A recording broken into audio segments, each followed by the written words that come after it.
दिया देखो तो घंटी बजा देता। एक बार बोले बाबा भोलेनाथ की जय, मैया गौरी गणपति।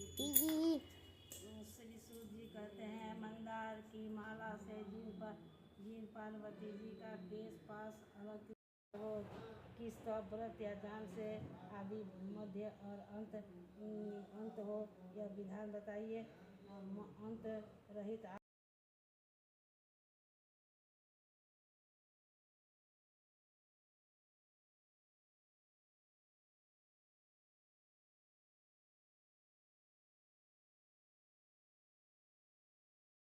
पर इस व्रत को किया था, यह वृतांत मैं तुमसे कहूँगा। पार्वती जी ने पूछा, हे नाथ, मैंने क्यों उस पर विचार विमर्श करते हैं रहता है। इसके समस्त शिखर सदैव हम हिम बर्फ से आच्छादित रहते हैं और गंगा जल की ध्वनि सदा सुनाई देती रहती है। हे पार्वती, तुमने बाल्यकाल में उस पार्वती की तपस्या की, उस पर्वत पर तपस्या की थी।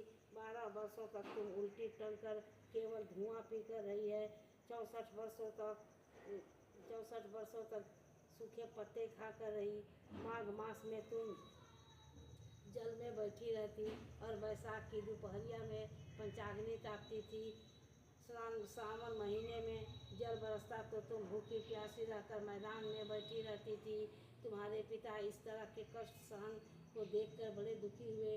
वे चिंता में पड़ गए कि मैं अपनी कन्या को किसको दूँ। उसी समय नारद जी वहाँ आ पहुँचे। मुनिश्रेष्ठ नारद जी उस समय उन्हें देखने गए थे। नारद जी को देखकर गिरि ने अर्घ्य आसन आदि देकर उनकी पूजा के लिए अच्छा है। नारद जी ने कहा कि हे पर्वतराज सुनो, मैं भगवान विष्णु को भेजा हुआ आपके पास आया हूँ। आपको चाहिए कि यह योग्य कन्या रत्न किसी योग्य वर को दे। भगवान विष्णु के समान योग्य वर ब्रह्मा, इंद्र और शिव इनमें से कोई नहीं है। इसलिए मैं यही कहूँगा कि आप अपनी कन्या। सब लोग हाहाकार करते दौड़ पड़े।